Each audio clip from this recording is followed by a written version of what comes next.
Prime. Prime. Prime. As we explore the word prime, let's start with the basics.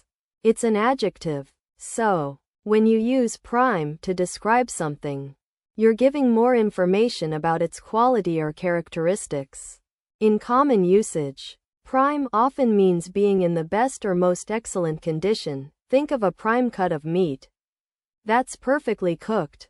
It can also refer to a person's youth or age when they're at their physical peak, like being in your prime as an athlete. But be careful not to confuse it with the word prime, meaning first or main, which is a different usage altogether. For example, the prime minister of a country isn't necessarily the best one ever. As a special note, you might notice that prime can have a slightly old-fashioned or formal tone to it. So while it's not uncommon in everyday speech, using it in writing or formal conversations can give your language a bit more polish. In a job interview for a mathematics position, the interviewer says to the candidate, "We're looking for someone with expertise in prime numbers. So tell me about your experiences with factorization." This is an example of formal usage, where the word prime refers to a specific mathematical concept and is used in a professional setting. On the other hand, in a casual conversation between friends at a coffee shop, one friend might say to another, "I'm only going to the concert if you promise me that the opening act isn't just some prime example of musical mediocrity." Here, the word prime has a more colloquial connotation and is used to emphasize that something or someone is particularly good or exceptional. In a business report on market trends, an analyst might write, "The sales figures indicate that our company's new product line is in its prime selling season, with demand expected to peak within the next quarter." This is an example of business or academic usage, where the word prime refers to a period of time when something is at its most favorable or productive. So you want to know about numbers that have only two factors, one in themselves? That's a great concept to learn. Essentially, when we talk about these special numbers, we're referring to ones that can't be divided evenly by any other number except for one in themselves. For example, the number 5 is one of those because the only factors it has are 1 and 5 itself. You can't divide 5 into equal groups with anything else. This concept is also related to what we call divisible numbers, or smallest numbers. But let's focus on these unique ones for now. These special numbers have many uses in math, like helping us find the greatest common divisor, GCD, of two numbers, and they're also important in number theory. Psychology.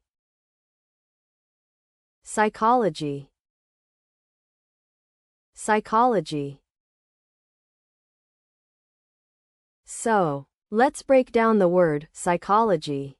The part of speech is noun, which means it refers to a person, place, thing, or idea. In common usage, psychology typically refers to the scientific study of the human mind and behavior, including the emotions, thoughts, and feelings that influence our actions.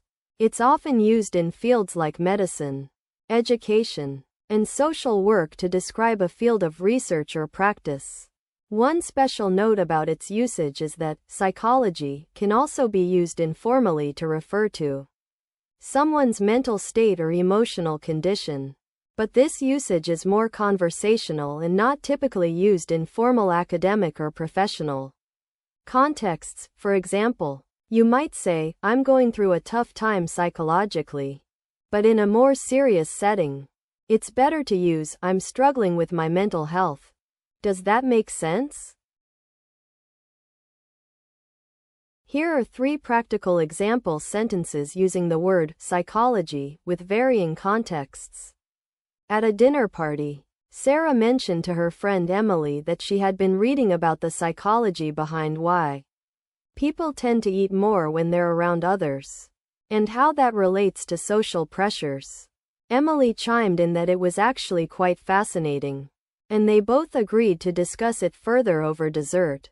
In contrast, at a job interview for a marketing position, Emma confidently stated, "My understanding of consumer psychology will enable me to develop targeted campaigns that resonate with our target audience, ultimately driving sales." The interviewer took note of her confidence in applying psychological principles to the business world. Meanwhile, Dr. Thompson, a renowned professor of psychology, lectured his class on the intersection of cognitive biases and decision-making, illustrating how people's perceptions are influenced by various factors such as emotions, experiences, and context. He emphasized that understanding these concepts is crucial for developing effective interventions in fields like mental health and education. So you want to know about this field that studies how humans think, feel, and behave? Well, it's really about understanding people, why they act a certain way, what motivates them, and how they interact with each other. It looks at things like emotions, motivations, relationships, learning, and even mental health, trying to figure out the reasons behind all these complex human experiences. This field is also connected to related concepts like sociology, philosophy, and education, as it considers how we grow up, develop our personalities, and interact with society. By exploring these aspects, this field can provide insights on how to improve communication, build stronger relationships, and even help people overcome challenges or difficulties. Basically, it's about helping us understand ourselves and others better. Pursue. Pursue. Pursue. So, you want to learn about the word pursue? Well, first of all, it's a verb, which means it's an action word that tells us what someone is doing.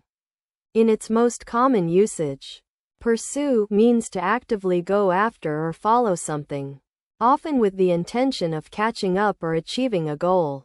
For example, you might say, "I'm going to pursue my dream of becoming a writer by taking writing classes and joining a writing group." You can also use it in more formal situations, like in business or law, where people might say, "We're pursuing new opportunities for investment," or "the company is being pursued by a team of lawyers." One important thing to note about pursue is that it can sometimes be confused with the word follow.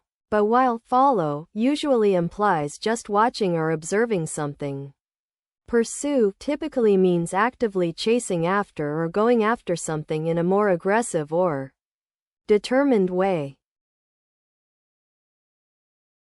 In a formal setting such as a job interview, someone might say, "I intend to pursue a career in law enforcement, where I can utilize my skills in community service and public safety." Here, the word pursue is used to convey determination and future goals. In a casual conversation with a friend, you might say, "I'm going to pursue that new hiking trail this weekend. Want to come along?" In this context, the word pursue is used more informally to mean follow or go after something. In a business or academic setting, a researcher might say, "The findings of our study suggest that it would be beneficial for companies to pursue sustainable practices in order to reduce their environmental impact." Here, the word pursue is used in a more formal and professional tone to convey a recommendation or suggestion. So, you want to know about this word that means going after something you really want to achieve or accomplish? Okay, let me break it down for you. The main characteristic of this action is that it's a deliberate and often long-term effort to Reach a specific goal or dream.